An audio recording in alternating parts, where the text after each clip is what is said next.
Yes, I am Yeah, Sister Vinci. ma'am, are you, sister, are you ready for the prayer?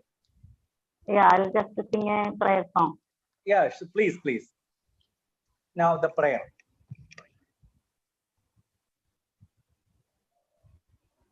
Yes.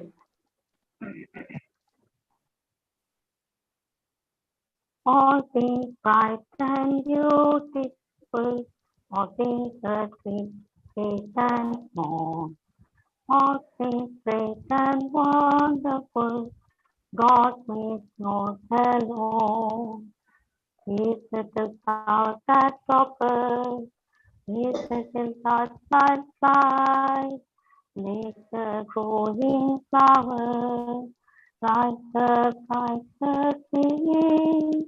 All things bright and beautiful, all things great and small, all things bright and wonderful, God made all alone. Lord Jesus, thank you for this moment. As we have gathered in this moment, help us to understand and follow according to the way you want us to follow. God, enlighten our mind to, and also one who is taking lead of us. Help them to guide us in the way you want us to understand and to distribute this knowledge to others. Sustain us with the essential wisdom that you give to us. We ask this all through Christ alone. Amen. Okay. Thank you, sister. With the blessing of Almighty, we can start the section. Special thanks and regards to the sister who conducted the prayer session for us. So, good evening to all. As you know that Central Sahodaya Conclave Kottayam and Council of CBSE Schools Kerala proudly organizing webinar sessions phase 2 for teachers for all the districts of Kerala. Today we are gathered here for the webinar session for the English language teachers, those who are handling grade 1 to 8. So today's our resource person, Srimati Mridula MR, Vice Principal, Chinmaya Vidyalaya Kannur, and CBSE resource person, one of our family member also. On behalf of all assembled over here, let me welcome Mridula ma'am, today's our resource person for the session. Ma'am, please. Thank you, sir. Thank you so much. Okay. Ma'am, one more word, our technical support, Insight E. On behalf of Insight E, now Mr. Shuhaib is representing on behalf of Insight E. Insight is a technical platform for Central Sahodaya Conclave to providing webinar series and all the educational facilitations to the member schools. Insight is providing a holistic progress card and a teacher assessment tool for us. As you know that CBSE is introducing holistic progress card nowadays. So on behalf of Insight, our member schools are enriching. A special thanks to Mr. Shuhaib for supporting us for the session. Shuhaib, welcome to the session and a special thanks to you. Thank you, Ranjit sir. Fine. Dear participants, you are the real heroes of the sessions. I wish Mridula ma'am's session will be a fruitful and effective one. The best practices are the takeaways kindly implemented to your schools for our entire stakeholders should be benefited from this session. It's a joyful and interactive one also. I wish Mridula ma'am, you can feel to use the chat box for the participants. Participants can communicate through the resource person effectively using the chat box. Please do use the chat box effectively. Mridula ma'am, now the session is open for you. You can. Ma'am, please. Thank you, sir. Thank you so much. So once again, good afternoon all. As I always say, it's always a pleasure to be with Kottayam teachers. I have been there now a number of times. Thanks to Ranjit sir for that. Starting from Crossroads Central School, Lin Ma'am School, So now Kottayam has become a second home for me. Vibrant teachers, beautiful place, and a lot of beloved people there now. So with great pleasure, once again, welcome to each and every one of you to this session. And Ma'am, I will add one more thing. Now, total 275 participants are there, representing all over the Kerala and North India too. So, not only Kottayam. So Kottayam, there are people from Kozhikode, I can see in the chat box, Malappuram. So welcome to everyone, and let us start the day's session. So as Sar said, we have a strength of 279 now. So let's start the session. Today's topic, as you all know, is learning outcome-based teaching. And I'm truly indebted to Central Sahodaya Conclave Kottayam for organizing a training for grade 1 to 8 teachers, which is actually a long time request.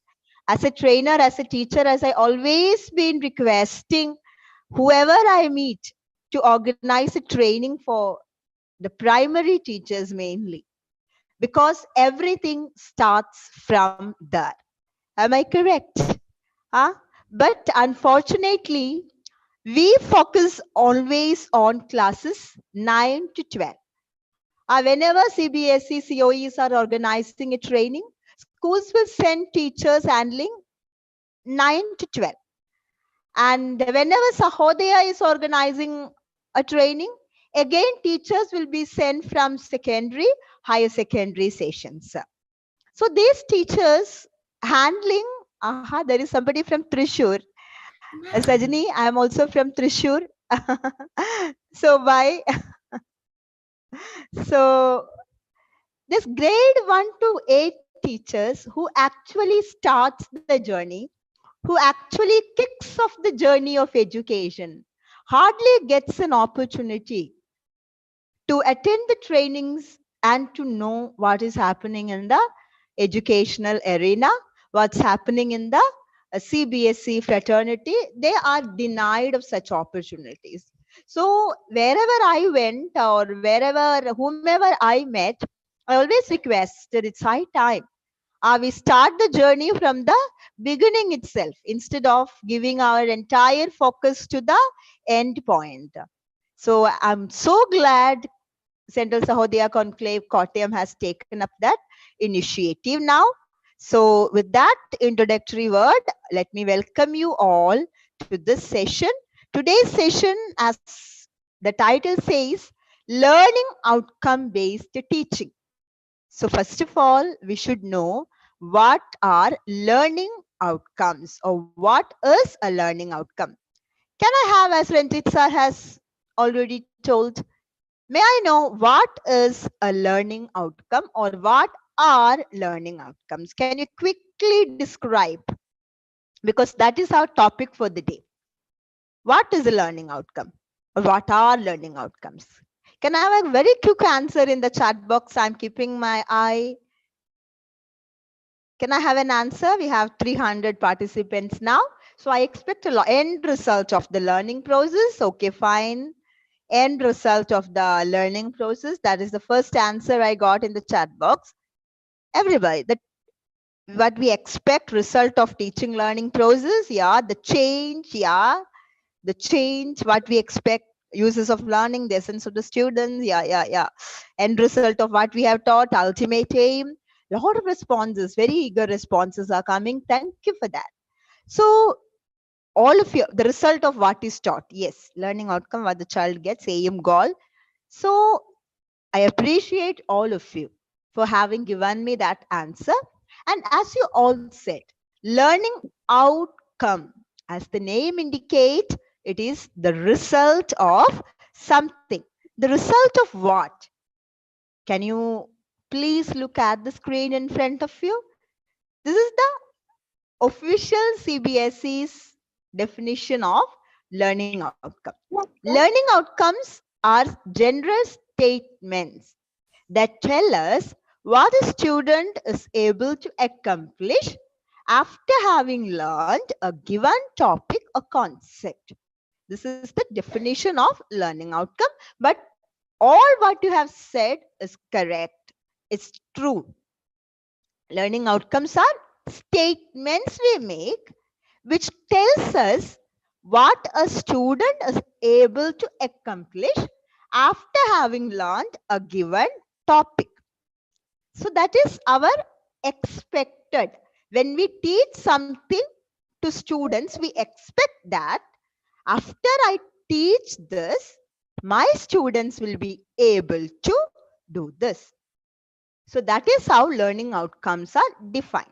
After teaching this, children will be able to do this. Learners will be able to.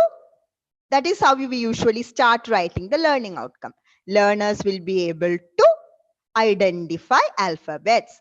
Learners will be able to recite a poem with proper intonation, stress, and voice modulation. Our learners will be able to. So what will the learner be able to after we have completed a process of learning? So I hope that is clear to you. Because our training topic is learning outcome. So first of all, we have to make it very clear what are learning outcomes. So learning outcomes are statements that tell us what a student is able to accomplish after having learned a given topic. So now, why should we define it? Can I have a question once again? When do we usually write the learning outcome? When the time. When do, as a teacher, as teachers, when do you write the learning outcome and where do you write them? Can I have an answer for that question? Before taking the lesson. Yes, Grishma, very good. Lesson plan. Yes, before starting the class. Yes, exactly. Very good. Preparation. Yeah, exactly. Very good. Very good. Very good. We write the learning outcomes in our lesson plan. So lesson plan itself, as the name indicates, is our plan, which we are going to implement in the class. It's not yet executed, but we plan and prepare. I'm going to do these many things in my class today, and we expect that these outcomes will materialize out of my class after I teach this much. Your answer is very much correct. Clap to everyone. We set the learning outcomes at the beginning of a class before we take the class. That is our anticipation. After completing this, I will be able to, students will be able to achieve these many outcomes. So that is when we write the learning outcomes. So what are the benefits of setting learning outcomes? Again, I will always ask questions to you. So why do you think it's important to have such outcomes defined at the beginning of the session? Why do you think it's important? Why do you think it's very important? We should have some defined, correctly well written objectives or goals or outcomes in our mind to get the best result. Yes. I always compare it. I always have this analogy of a journey when we talk about learning outcomes. For example, I'm planning to come to Kottayam. Okay. Next Sunday, I'm planning to come to Kottayam. So when I start from Kannur, that is where I am at presently. When I start from Kannur itself, I have a goal in my mind. I have a destination in my mind. I want to reach Kottayam. If not, what will happen? If not, I start early in the morning from Kannur and I will land up somewhere in Kerala. Sometimes I will go to Thrissur. Sometimes I will go to Trivandrum. Because I don't have any clarity regarding my destination. Right? So this learning outcomes gives us clarity regarding where we want to reach or we want to take our children. I'm getting a lot of very eager responses into chat box. I'm overwhelmed by that. Thank you so much. Keep doing that. I'm going through it quickly because if we are going to read out everything, that we may run out of time. That's why I'm not doing it, but I see them. So this learning outcomes actually give us a clarity regarding our destination. For example, once again, take an analogy from our sports field. For example, Argentina and Brazil. These are the very famous two football teams that I'm familiar with. That's why I have taken that. Argentina and Brazil plays.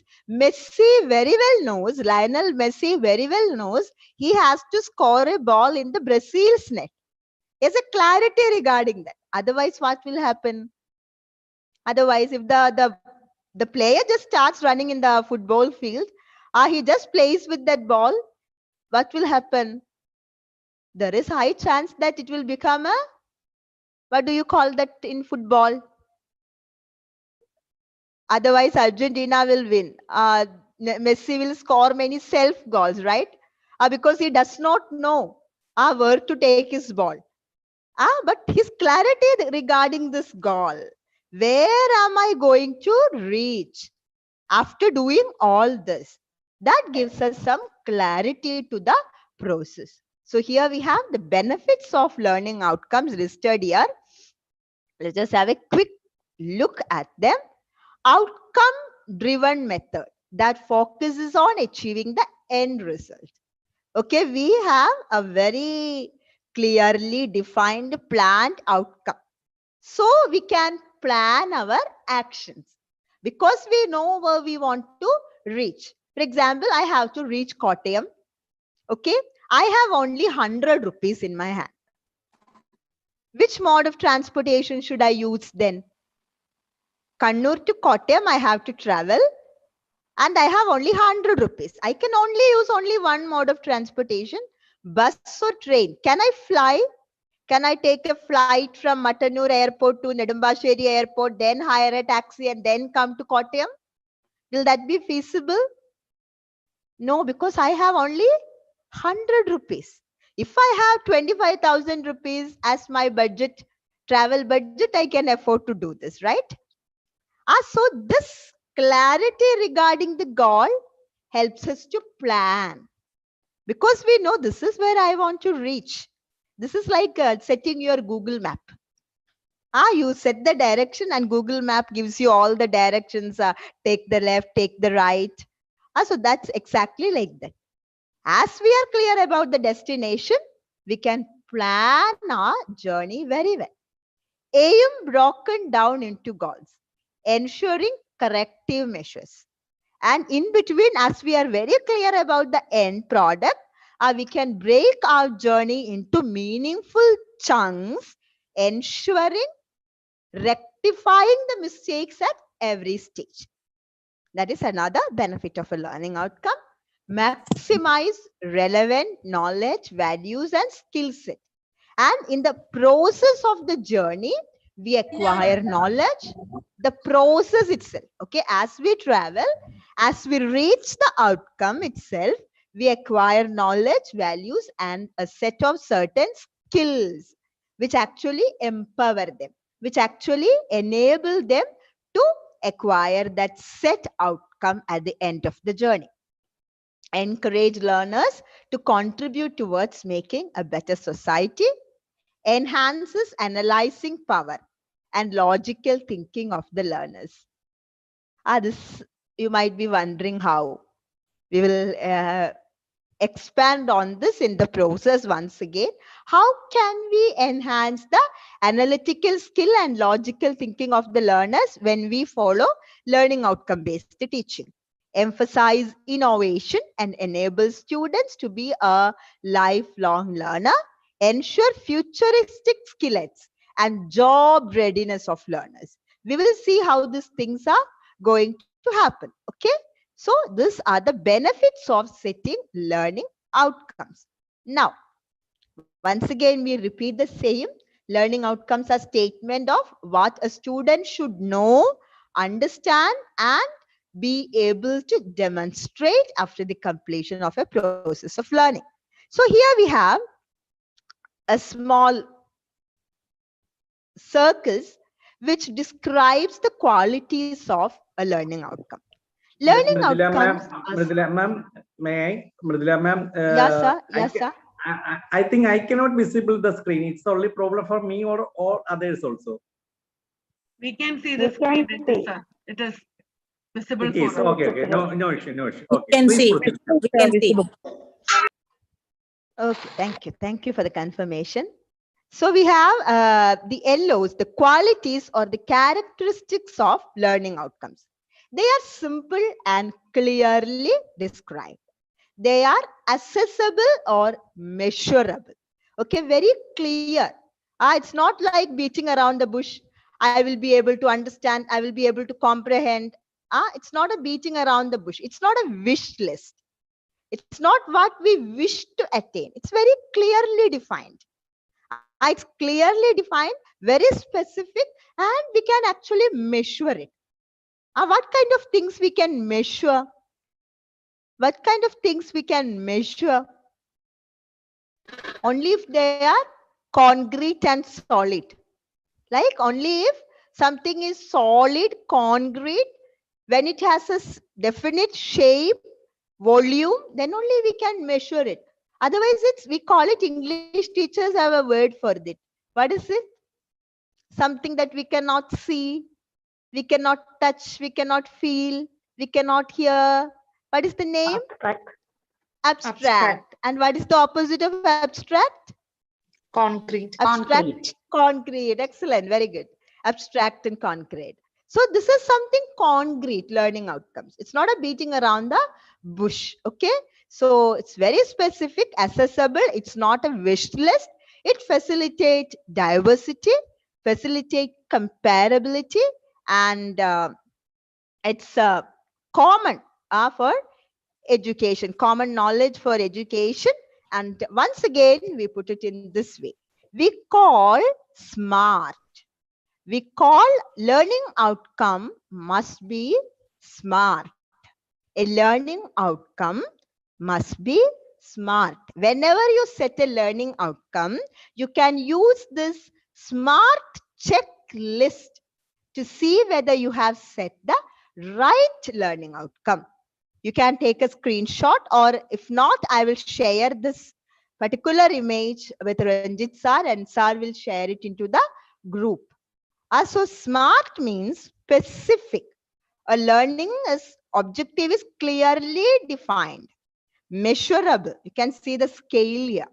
It is measurable. You can actually measure it. After completing it, you can measure and you can confirm that I have achieved the learning outcome. How much did I achieve also? Then only we can call it measurable. Then it is achievable. Achievable in the sense, what is meant by achievable? Achievable in the sense, you have a 45-minute class. Okay, you have a 45-minute class. You have 12 learning outcomes listed for the class. Is that possible for a teacher to reach 12 learning outcomes within 45 minutes? Never, never. Maximum is 4, 5. Maximum is 6. Maximum, I'm telling you. Usually in class 1, 2, 3 and all, 4 to 5. That only we can achieve. There is no point in writing 10 learning outcomes and finally achieving 2 or 3 out of it. So achievable, specific, measurable, achievable. Achievable in the sense, for example, you have a lesson on Jammu and Kashmir. And you write the learning outcome, children visits the Jammu and Kashmir and understands or learns, studies about the flora and fauna of Kashmir. Is that achievable? No, because you cannot take the children to Kashmir. So don't write something, as we said in the previous slide, it's not a wish list. Maybe as a teacher, you wish your children travel to Kashmir and they really literally, they see the flora and fauna of Kashmir. It's very good, but it is not achievable. Then in that case, don't go for such thing. Relevant. Okay. They are relevant in the sense they are closely related to the session.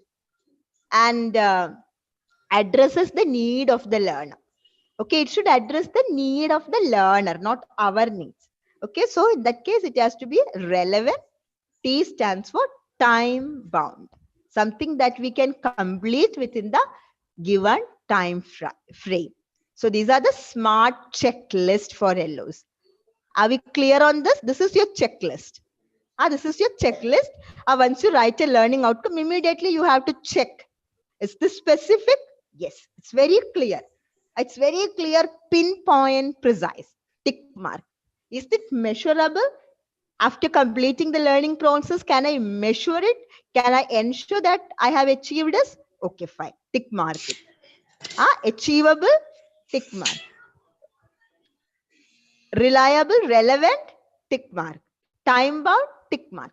This is how we check whether the learning outcomes are fine and good. Okay, now.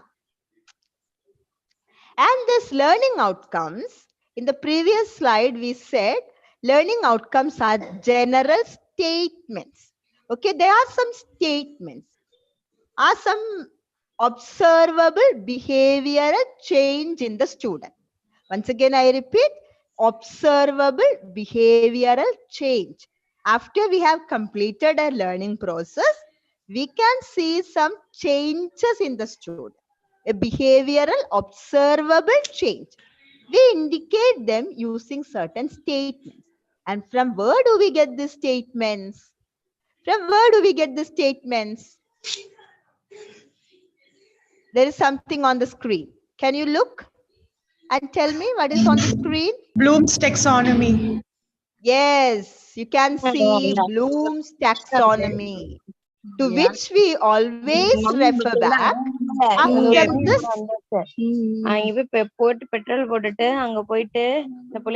from this, we take the general statements, as all of you know. Bloom's taxonomy, 1, 2, 3, 4, 5, 6 levels are there. It starts with knowledge level, knowing, understanding, applying, analyzing, evaluating, creating.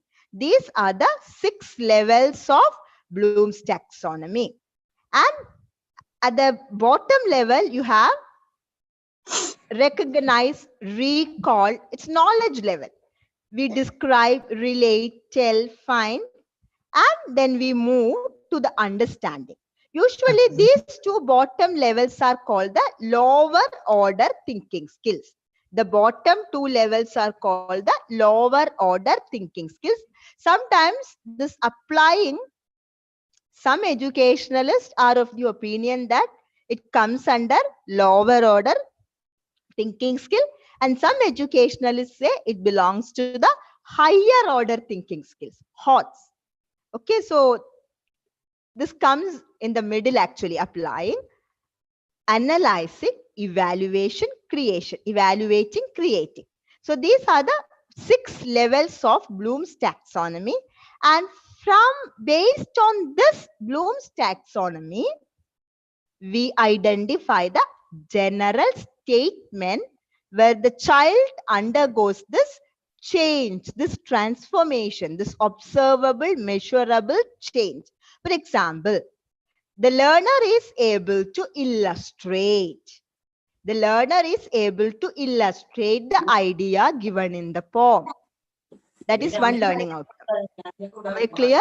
The learner is able to illustrate. So which level of Bloom's taxonomy is that? This is the 3rd level, applying. The child applies the knowledge acquired. The learner is able to categorize monosyllable, disyllable, and multisyllable words in the lesson. The learner is able to categorize. The learner is able to categorize. So which level of Bloom's taxonomy? The 4th level, analyzing. Analyzing. Analyzing. Analyzing. Exactly. Yes, analyzing. Very good. Analyzing. And we justify. For example, let us take a statement. The king did a right thing in a lesson. there are many lessons. Since you are teachers from classes 1 to 8, it's very difficult to pick up one common textbook, because in every school we are following different textbooks. In 9 to 12, it is common. Everybody is following the same textbook prescribed by CBSE, but in class 1 to 8, we have different textbooks. But I will give you a general statement like the king did the right action regarding this. Justify the statement. Justify. Which taxonomy level? Evaluating. Evaluate. The child evaluates the situation. The child evaluates, and to evaluate, he has to understand, he has to apply, he has to analyze, and then only he can do the evaluation. Okay, so this is justify. Learners will be able to design a role play based on the lesson. Which level of taxonomy? Create. Create. Create, yes, that is the topmost point. When we create something altogether new, which was not there. Okay, this is once again, this is the same taxonomy. Foundation of knowledge, remember, understand. Okay, remember, understand. Then we move on to apply, analyze, evaluate, create. Each level builds on the last. We can understand only after we have managed to remember things. We can apply something only after we have remembered and understood. And it goes so on and on. Am I clear? Is the Bloom's taxonomy clear? Because this is our base, Bloom's taxonomy. We take the statements based on the taxonomy. Now I will show you how many learning outcomes. See, all these are the statements. All these are the statements you can use to describe the behavioral changes in the student. Am I clear? Can you? I hope you can see. These many and many more can be added. From each level, these statements can be used to indicate what is the measurable, observable behavioral change in the student. Am I clear on that? This has to be very clear to you, because this is the base, the foundation. From this long list we pick. At the completion of this process, my child will be able to do this. Okay?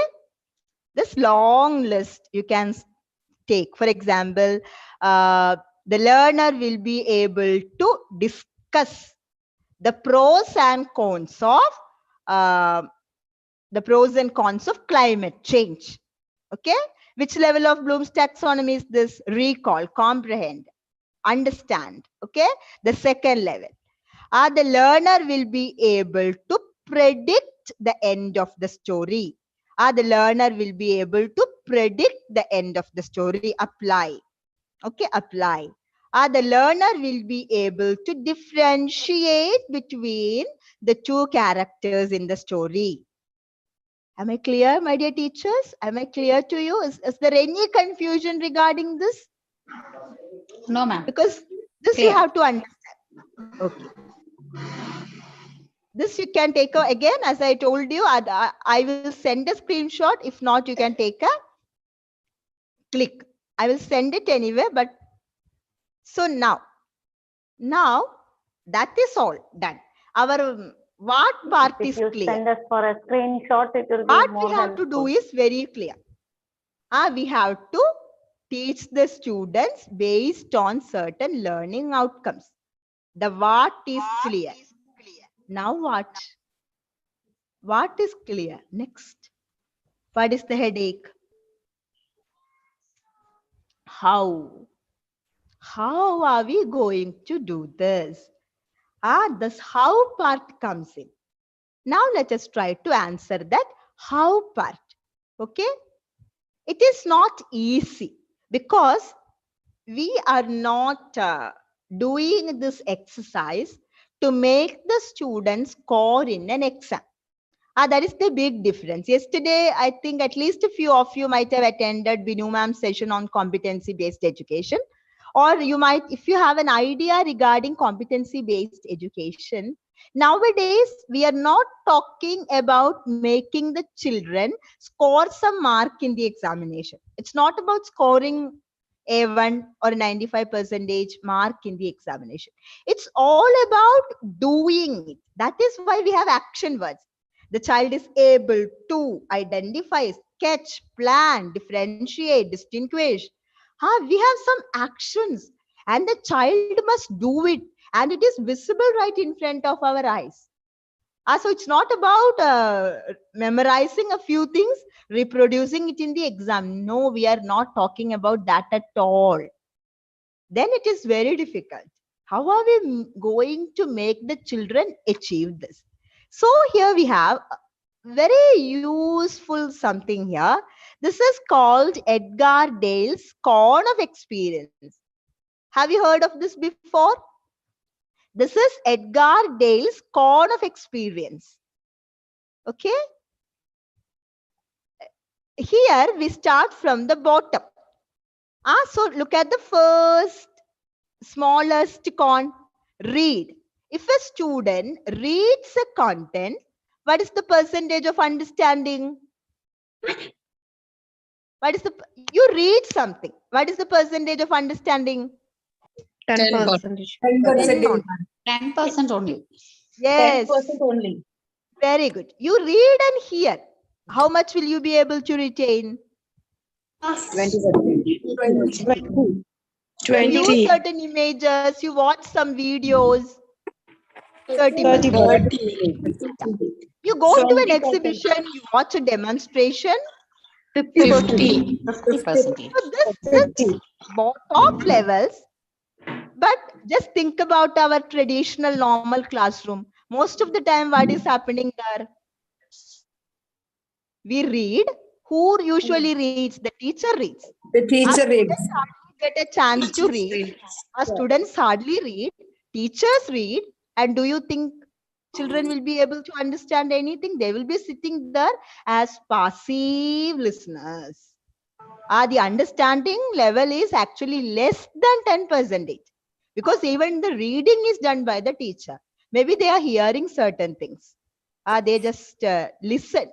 Even listening is something which needs a deliberate effort from the side of the teacher. They hear because you are shouting them. So the percentage of understanding is very less. Even if you show them a video, even if you show them some pictures, 30, 40 only is the level of understanding. That is why our children fail in retention. They forget easily. They are not able to retain whatever they have learned in their memory because of this. But now look at the bottom levels. Participate in a hands-on workshop. It's 70%. Design a collaborative lesson. Again, it's 70%. Simulate a model or experience something. They really go through that experience. That is where we have the experiential learning by David Kolb. We have that we will come to it very soon. Design, perform a presentation or experiment it. The understanding reaches at its peak. It's 90%. So this is where, or this is what, or this is how we are going to attain the learning outcome by making the students participate in hands-on workshop, by letting them design collaborative lessons, by simulating some experiences in the classroom through which their learning will maximize, by letting them design or perform a presentation. This is the only way in which we can maximize the amount of learning in a classroom. Am I clear at this point? Am I clear? Yes, ma'am. Am I clear? Yes. Actually, now which mode are we following? What is happening in this class? Are you engaged in the learning process? What are you doing? You are? Hearing. You are? Hearing? Hearing and maybe you are watching some videos or slides. So what could be your percentage of achievement or attainment? 10%. At least 30 to 40%. That is my fear also.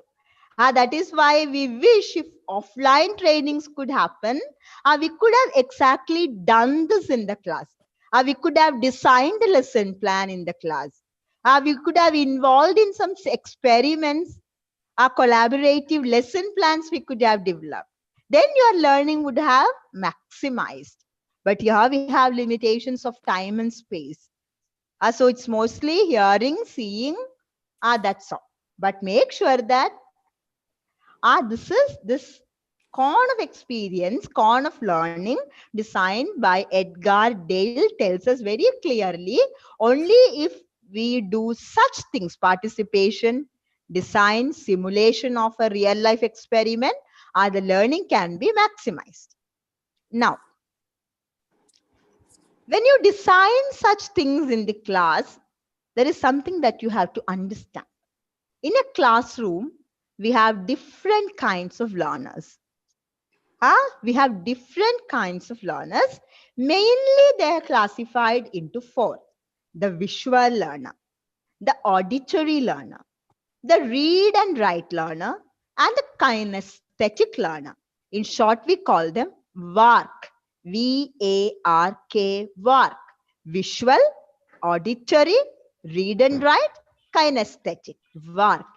These 4 main categories can be subdivided into these 9 again. Okay, visual learner learn what they see. If you show them a picture, if you show them a video, a visual learner will be able to understand it very quickly. An auditory learner learn what they hear. If they listen to something, if they listen to a lecture, or if they listen to a song, they will be able to understand because their auditory sense is dominating. Kinesthetic learn what they do. Learn what they do. Okay, there's somebody who wants to do something with their hands. Stress learner, we have something called the stress learner. Learn what stresses them. It's very easy to find. You have 5 subjects for the examination. Maths is the toughest subject. English is the easiest subject. Which one will you take first to study? Nice. Maths. Maths.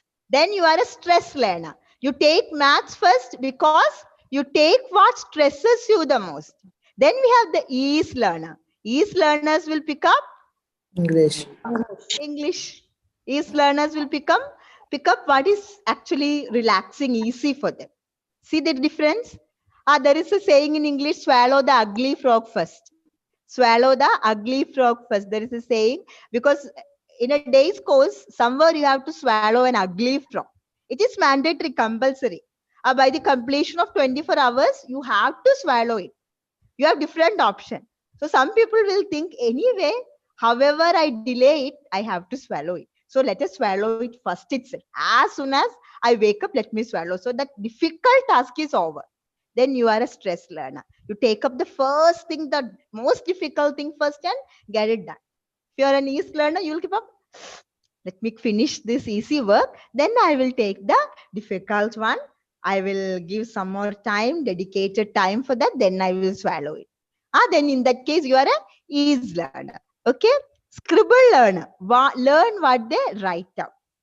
They simply keep scribbling. Whatever they learn, they have this habit of scribbling. Trust learner. Learn from authority. If the teacher sits beside and tells, they are happy. Teach learner. You might have seen such learners in the class. Teach learners, who are they?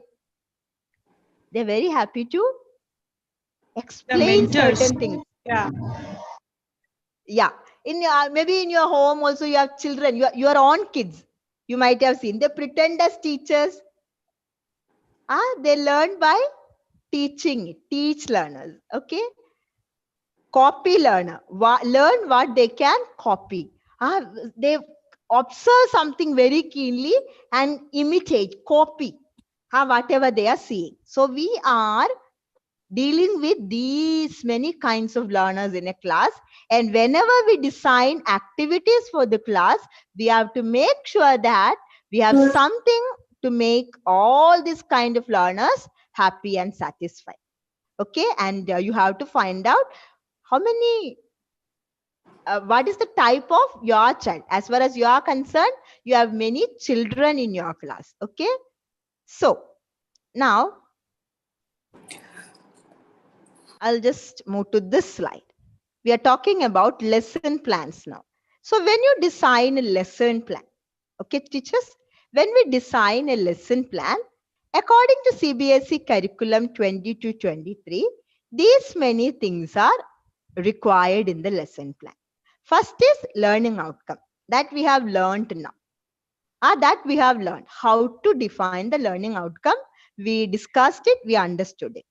Second, that is our destination, our goal. Second thing is pedagogical strategy. How are we going to attain this learning outcome? The pedagogical strategy must be focused on group activities, experiments, and hands-on learning. That's why I showed you the cone of learning, Edgar Dale's cone of learning, where the learning is at its maximum when we let the students to involve in group activities, experiments, and hands-on learning. And in the primary level, wherever it is possible, we should promote interdisciplinary learning. Wherever we can combine subjects and teams, we should go for that. And in the course, we must tell them about life skills, competency-based education. It's all about the life skills: creative thinking, critical thinking, collaboration, communication, empathy, problem solving, decision making. We have a set of life skills. These life skills should be nurtured, values, and gender sensitivity. We shouldn't discriminate between the genders. And all the resources which we use to teach the lesson must be mentioned in the lesson plan. And we should have the assessment items for measuring the attainment of the learning outcome. And then we should have a feedback and remedial teaching plan. When do we usually take the feedback? When do we take the feedback? When do we take the feedback? At what time? You have a lesson plan? During the course of teaching. Yes, you're not clear? Can I have a after? During the course of teaching itself. During the course of teaching, definitely you can take the feedback after completion of the session also. After completing the session, you will take your own feedback, self-feedback and your students' feedback to know whether the lesson plan was effective. And then you should have inclusive practices. Inclusive practices, that is why we discuss the different kinds of learners. Whenever we plan a lesson or whenever we write a lesson plan, we have to ensure that we are for inclusion. There are many inclusive strategies. We consider all kinds of learners. Okay, that is what inclusion is all about. So now with that, let us come back to this thing once again. Yeah. So as you all know, NEP, we are talking about NEP since we are primary teachers or teachers of grade 1 to 8. According to the NEP, National Education Policy, which is on the anvil, which will be implemented very soon, most probably from the next academic year itself, we have this revised stages. The new academic structure, we have the foundational stage. This is called the foundational stage. Then we have the preparatory stage, middle stage, secondary stage. So the foundational stage actually starts from the age of 3. At the age of 3, when a child starts Balavadiga, Anganavadi or preschool. And it goes till class 3. Okay, class 2, the completion of class 2. Okay, this makes a huge change. This is actually a paradigm shift. Can somebody tell me why is it a paradigm shift? because so far we have never considered preschool education as a mainstream education. It was never there with our mainstream education. But with the coming of NAP, even the pre-KG, even the preschool Balavadika is going to become a part of the formal schooling. Okay, this you have to understand as teachers. And with this foundational stage, which gives focuses on multi-level play activity based learning, we have a lot of changes coming into the primary and middle section. Primary and middle section. Okay, which are they? Have you heard of FLN? Have you heard of FLN? This is a huge change that is going to happen, which CBSE has actually already started. Increased focus on foundational literacy and numeracy. In short, we call it FLN. This is a very big change introduced in the primary, pre-primary, and the middle section. We are giving importance to the foundational literacy and numeracy. We are quickly skipping through the slides. I'm just introducing you certain terms because we don't have time enough to focus on each and every aspect. They are such huge topics in themselves. So the new education policy is giving a lot of importance to foundational literacy and numeracy as critical prerequisite for schooling and education. And FLN aims at making learners competent in doing meaningful reading and writing by the time they enter grade 3, developing basic understanding and competencies related to numeracy, that is mainly with mathematics, developing skills among the learners to amalgamate their outside school experience in their classroom. This is very important for us. We are actually trying to connect the classroom with the real life experience of the students. Connecting classroom with the real life is going to be very important in the years to come with the coming of NAP. Now, pedagogical innovations. For FLN, there are many pedagogical innovations are the introduction of multiple classroom processes, providing space for exploration in the classroom, interaction with teachers of other classes, ideas like or concepts like team teaching, research and practices in the field of pedagogy. So with the coming of FLN, we are trying to promote all this. You should just understand this. And we are revising assessment also. Assessment is an integral part of learning. It is not testing the memorization skills now. It is assessing. Assessment is becoming a part of learning, or we are talking about process-based assessment. We are using multiple tools and techniques for assessing the learners. We are developing model assessment tests based on LOs, development of question bank, creation of audio-visual tools for assessment. All these are coming in. We have almost covered. So we are quickly going through this. I'm introducing you to certain terms. Nishta courses. I just Google Nishta. Okay, Nishta is National Initiative for School Heads and Teachers Holistic Advancement. There are many courses in Nishta which you can take and develop your understanding or competencies of teaching. So this is one word you can note down, Nishta. Another one is Nipun Bharat. Nipun Bharat is National Initiative for Proficiency in Reading with Understanding and Numeracy. All these are concerned with pre-primary, primary, middle school. All these are concerned with pre-primary, primary and middle school. Nishta, Nipun Bharat, just go through the FLN courses there. Okay, this you have this Vidya Pravesh manual. There is something called Vidya Pravesh manual. Google it out. What is Vidya Pravesh manual? It's a very detailed manual. This is taken from Vidya Pravesh manual. Certain tips for teachers to be considered while dealing with children. Okay, so this is taken from Vidya Pravesh manual. Classroom environment has to be joyful, welcoming, safe, and it should give children a sense of warmth. actively participate in the activities, equal opportunities, equity of the learners, use circle time as an activity to talk to the children, encourage them to share their feelings, daily routine, how they spend their time with family or anything they want to share. All these are from Vidya Pravesh manual. Facilitates children's adjustment during the initial days, that is in class 1. Okay, so these are the tips from Vidya Pravesh manual. You can go through this manual. It's available with CBSE. You can just Google it out. Okay, this is also from Vidya Pravesh manual. Make efforts not to label the children because of certain behavioral displays. Don't call them lazy, liar, latecomer. Such words should not be used in the classroom.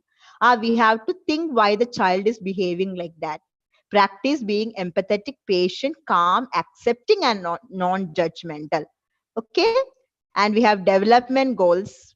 Children maintain. So Ranjit sir was talking about holistic progress report cards. A holistic progress report card actually talks about these 3 developmental goals. Our goal 1 is children maintain good health and well-being, HW. Goal 2, children become effective communicators, easy. This effective communication is closely related with our foundational literacy. Okay, then children become involved learners and connect with their immediate learning environment, IL. Okay, these are the developmental goals. Now, please refer to this handbook by the CBSE, Learning Outcomes at the Elementary Stage. Just Google this, learning outcome at the elementary stage. CBSE has already defined the learning outcomes from class 1 to 8. It is given to us in the form of a handbook. Are you aware of such a handbook? Are you aware? I'm rushing through this because if we take time to explain each and everything in detail, so I'm giving you certain names.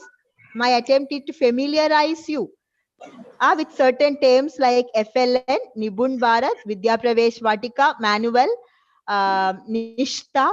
You can Google it out. There are a lot of materials which is very much useful for us as teachers. Go through them, read them. Okay, then only you will understand this is something that I want to discuss with you. The different, whenever you write a lesson plan, these many things are the core elements of any lesson plan. Okay, learning outcomes, pedagogical strategies, which focuses on group activities, experiments, interdisciplinary linkages must be the resources has to be mentioned, assessment items to measure the learning outcome. Through assessment, we measure the learning outcome. Feedback must be taken. So these are the various ways. These are the various ways in which we can when we talk about the pedagogical strategies, we have to go for experiential learning, art integration, storytelling as pedagogy, competency based education, toy based pedagogy. Okay, all this must be used and practiced in our classroom. Now, there is a handbook. CBSE is all about toy based pedagogy now. Again, there is a handbook released by the board. Please go through that handbook. It is very useful, absolutely useful. So the word play used actually refers to the child's engagement with toys and games. Toys can spark creativity and imagination. All these are taken from the toy based pedagogy handbook. This is the cover of the handbook. Please go through this handbook. Okay, please go through this toy based pedagogy handbook. Now what I'm going to show you is a lesson plan. Okay, here we have actually rushed through all this so far. Now I will tell you, or I will show you a sample lesson plan. Where we have learning outcome, clearly defined learning outcomes based on the Bloom's taxonomy.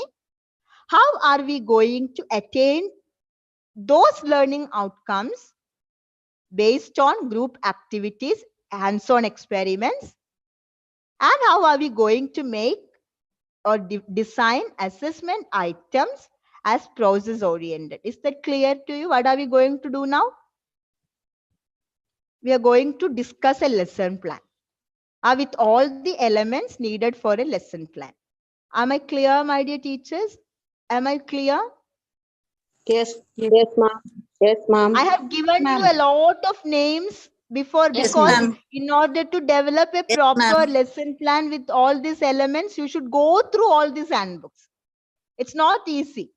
Developing a lesson plan based on the learning outcomes, competency based, is not an easy task.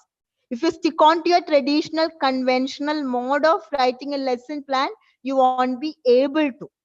Okay, you won't be able to. Once again, you will be developing your traditional lesson plans only. We have to change from that. The lesson plan should focus on learning outcomes.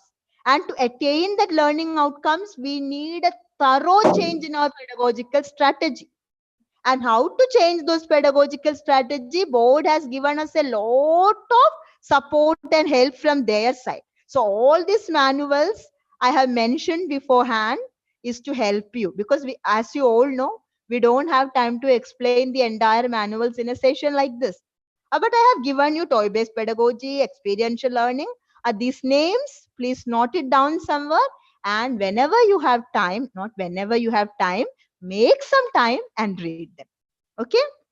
Now let us go to the lesson plan. This is a lesson plan for class 3. I've taken up class from primary section. Okay. This is a lesson taken from NCRT textbook, Marigold. There is a lesson, The Balloon Man. If your school is following the NCRT textbook, you will be familiar with this lesson. If not, you can refer back to that textbook. It's a poem about a balloon man. Okay, it's a poem about a balloon man. I will show you that poem very quickly. This is the poem. Okay, this is the poem. It has 4 stanzas, each stanza with 4 lines, altogether 16 lines. It talks about a balloon man. Okay, it talks about a balloon man who comes to the market square and sells his balloons. Quickly go through, we will quickly go through the poem once. The balloon man. He always comes on market days and holds balloons a lovely bunch. And in the market square he stays and never seems to think of lunch. They are red and purple, blue and green, and when it is a sunny day, the carts and people get between. You see them shining far away. And some are big and some are small, all tied together with a string. And if there is a wind at all, they tug and tug like anything. Someday, perhaps he will let them go, and we shall see them sailing high and stand and watch them from below. They would look pretty in the sky. So this is the lesson. So these are our learning outcomes. Okay, the learning outcomes is written like this. The learners will be able to, this is how we write the learning outcome. The learners will be able to identify the main idea of the poem and sequencing. Learners will be able to draw meaningful conclusions. Learners will be able to write meaningful short sentences in English. Learners will be able to recite poem with correct intonation and pronunciation. Learners will be able to identify rhyming words from the poem. So the learning outcomes are clear, my dear teachers? Are the learning outcomes clear to you? Yes, teacher. 5 Yes, learning teacher. outcomes. Yeah? Yes, ma'am. Yes, ma'am. Clear. Yeah, fine, fine. Now we move to the first activity, which is the warm-up activity. It starts with a riddle. It starts with a riddle. Okay, already we have rhyming words in our mind. As a teacher, we know that we are going to teach rhyming words. So right from the beginning, we give importance to that element. Right from choosing the first activity, we give importance to our goal in mind, because we know at the end of the lesson, our children must be able to identify the rhyming words. We know that as a teacher. So right from the first activity, we keep that in mind. So we start with a riddle. Dear children, there is a riddle for you. What am I? I get blown up, but I am not a stick of dynamite. Sometimes have a string attached, but I am not a kite. I sometimes float, but I am not a swimmer. I am seen at birthday parties, but I am not a candle. What am I? What is this? What is this? Balloon. Balloons. Naturally, children will tell you balloon. So you can, okay, if you want to get the answer, there are some jumbled letters. There are some jumbled letters, arrange them. Ballon. Children will jumble it in the class. You can do this as an activity. You can do this as an activity. You can keep all the 26 alphabets in, maybe if you, I'll tell you how to go about this in the class. You can have all the 26 alphabets maybe in 5 or 6 uh, pots or baskets, and you divide your class into 5 teams. And then you tell, okay, team, you just run to the basket and pick the alphabets and find out the person in the riddle. Am I clear to you? This is how you are going to make them do this. Okay, you have all the alphabets, you divide the class into teams, and you tell them, you go the answer and find out the answer for the riddle from the basket, find out the alphabets, arrange it properly and create that word. Is that clear? This is the activity in the class. Okay. So children are doing it. You are a facilitator. Okay, you are a facilitator. Is it the letter or alphabet, please? It's letters. You create some flashcards, A, B, C, D. Each letter you can write on a card. You need such 5 or 6 sets according to the number of groups you are going to create in the class. Okay? You keep them letters in the alphabet. Yeah. Oh, was that the doubt? Okay, you write letters A on one card, B on another card. You have such 5 or 6 ready-made set. If you can have it, it's very good. You keep them in six baskets, and then you send each team to one basket, and you ask them, find out the letters are required to create the word balloon. Okay? Now, you can make students listen to the poem. Okay, that you can recite the poem, or you can go to YouTube and make them listen to the poem. And as they listen to the poem, what are you going to tell them? What are you going to tell them as they listen? Art integration. You tell them To draw. draw what you are listening to. This is also called listen with a purpose. Listen with a purpose. Okay, children are listening, and as they listen, they draw what they are listening to. So they are not wandering off. Their attention is focused on what they are listening to. They are listening with a purpose. They are listening with a goal. This is our art integration also. Okay, they learn, they draw a street, they draw some vehicles, some buildings, they draw a balloon man, they draw the balloons flying in the air. Okay, they will draw it. This is art integration. Now, after making them listen to the poem, after making them draw what they have listened to, we start asking them certain questions. It starts with the recall level. Bloom's first level. Who does come on all market days? Balloon man. Everybody will say, because it is the lowest level of Bloom. Recall. They simply recall who comes? Balloon man. The next question, teachers. What is a market square? Is it the same as square in maths? Can you draw a market square? Which level of Bloom's taxonomy are we now?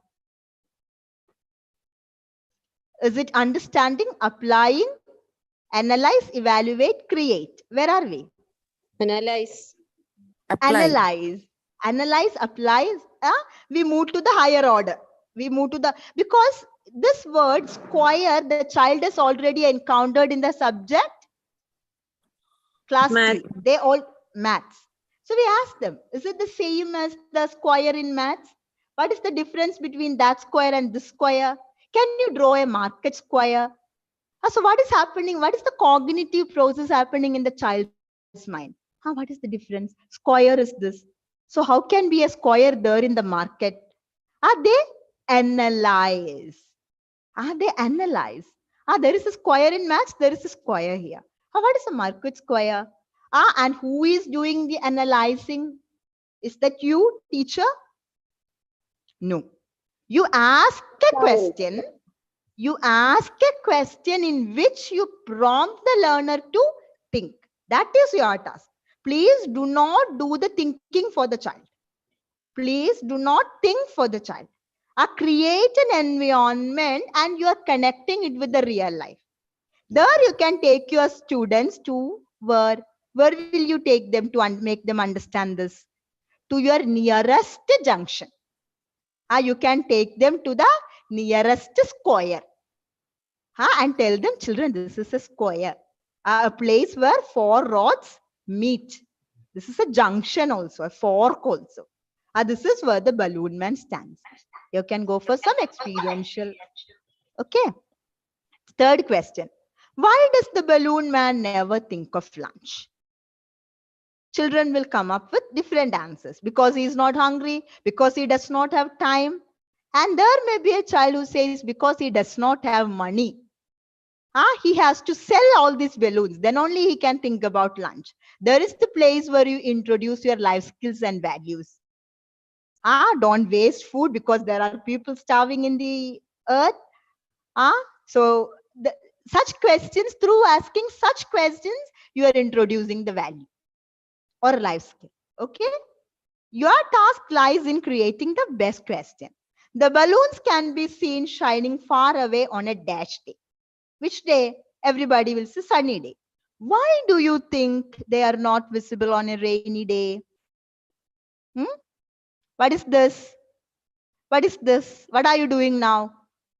Why they are not visible on a rainy day? They can be seen on a sunny day. Class 3 children, okay? They can be seen on a sunny day. Then what happens to the balloons on a rainy day? Cloudy. What is happening here? Cloudy. Cloudy. If there are clouds, you cannot see from far. Subject integration. Which subject will you integrate here? Which subject is apt? Science. And when we discuss square, maths also. Okay, maths and science can be integrated. And now, the next question. Can you show? Social science also integrated. Climate. Social science also. Yes, yes. I'm giving you only some. Wherever you find a possibility. Okay, wherever you find a possibility to connect it with other subject and then deliver your content, that is appreciated or that is required. Other than isolating your content, other than making it a very isolated from other subjects. Okay. So next question, can you show tugging? Can you show? What will your children do? Tug of you can tell them this tug of it's an action word, no? Yeah, So they will show. Kinesthetic learners. Your kinesthetic learners will be bored with this thinking and all. So when you tell show me, they will be active. So a lesson plan should have something for autistic. When they listen to the poem, the autistic learners are happy. When they drew, visual learners and kinesthetic, because they are doing something, there is something visible in front of them to see. Okay, that is why we promote inclusion. Every activity, by doing every activity, we think about which learner, that inclusion. Okay. Now, can you draw a bunch of flowers, bananas, keys, and grapes? What is introduced there? Which language element? Can you draw a bunch of bananas, grapes? Collective noun. Collective nouns. Excellent. A bunch of balloons, it's already there in the poem. A bunch of balloons. So in connection with that, we tell them a bunch is a collective noun. So we ask them bunch of bananas, you can ask them to draw, or if there is papers available, SUPW, socially useful productive work, you can ask them to make also. If this is an offline, I wish if this is an offline classroom, we would have done it as class 3 children and teacher. We would have gone for some making of bananas and grapes and keys. Then you will have a very clear idea. Okay, this is how I'm going to do in the class. Since this is online mode, I can only tell you this is how. There are n number of ideas. Okay, teachers, n number of ideas in which you can make your classes brimming with life, with such kind of activities. You can ask the children to create a square. Ask them to create a square in the class, a market square. You can ask them to role play this whole poem. There are n number of possibilities for a creative and innovative teacher. Okay, just improvise. That's why I told you. Okay, just go through the handbooks. They will give you certain ideas. Now it's rhyme time. Let's sing together because we have a learning outcome. Our learning outcome: recite poem with correct intonation. Did we identify the main idea of the poem in the process? Do you think with these activities will the children be able to identify the main idea of the poem? Yes or no? Yes, Yes, ma'am. yes. Will they be able to draw meaningful conclusion? Which is the place they drew meaningful conclusions? Yes, yes. When did they do that cognitive activity? When did they draw meaningful conclusion? That behavioral change, that observable activity, when did it happen in the process of this lesson plan? This is how we attain learning outcome. When did this happen? What did the children do to attain this? When did they draw meaningful conclusion here? When?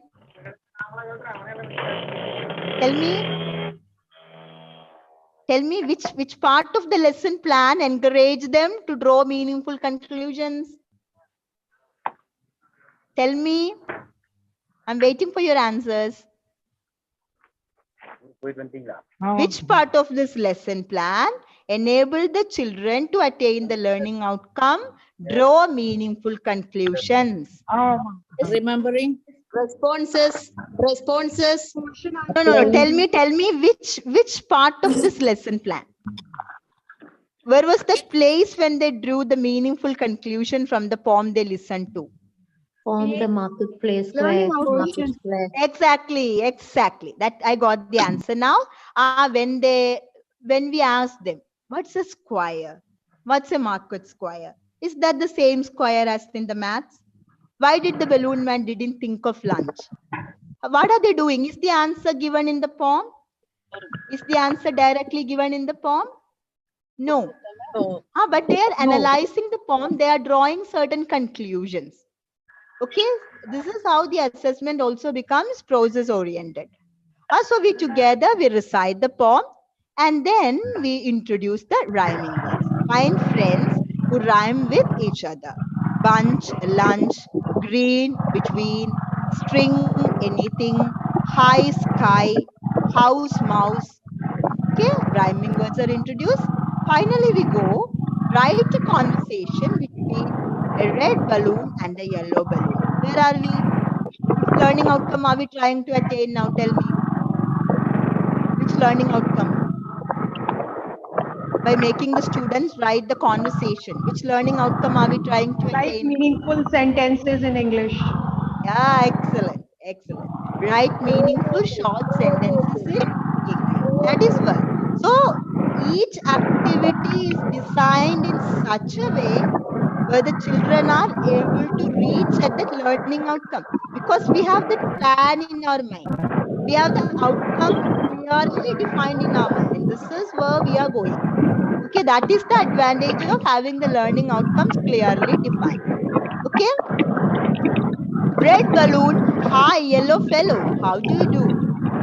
Yellow balloon, hi ready buddy, how do you do? So which concept we are reinforcing here? Somebody's mic is on and I can hear a lot of noise. Could you please mute that?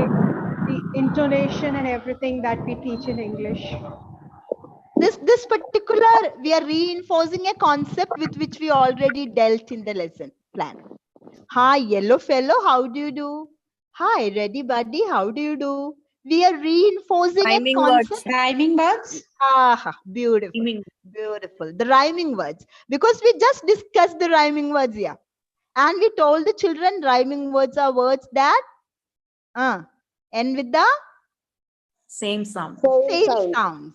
So we give them a place, but we are not directly telling them wherever possible you write rhyming words. Nothing. No instruction is given. But when we trigger the opening of the conversation, we just slightly we hint it. Hi, yellow fellow. Immediately, at least 40% of your children will understand yellow and fellow are rhyming words. And they will ask also, ma'am, yellow and fellow rhyme. Does it? Reddy and buddy rhyme. Isn't it, ma'am? Yeah, yes. So can you just try whether you can include such rhyming words in the conversation you are going to write? This is how we make them do it. Okay, and this how do you do part, what are we trying to tell the children? The how do you do part? Mannerisms, greeting, salutation. Values also, Yes, how to greet when someone. values, of course, values. And usually when somebody asks how do you do, our children replies with To frame Fine, question. thank you. no. Somebody do asks you how do? do you do, you immediately you have this tendency to say Fine, thank you. Fine, thank how you. are you? I'm fine, thank you. Because we think it is the same as how are you. But instead of correcting the children, we tell them the right way indirectly. Whenever somebody asks, how do you do? We have to reciprocate it back with, how do you do? So that is indirectly given to them. Instead of telling them many no's, it is always good if you have this practice of giving them the right thing without making them feel intimidated. Okay, so we have given them the opening of the conversation and we tell them you write the remaining conversation. So this I have taken from the, I showed you this handbook. No, this is a page taken from this handbook, this. Okay, learning out the outcome at the elementary stage from grade 1 to 8. CBSE has defined the learning outcome and the pedagogical process required to attain that learning outcome. It's a laborious task which CBSE actually has done for us. So this is the page of class 3 I've taken from that handbook. See, this is the pedagogical process. This is the learning outcome intended to come out of this pedagogical process. This is class 3 page, which I have taken from that learning outcome handbook.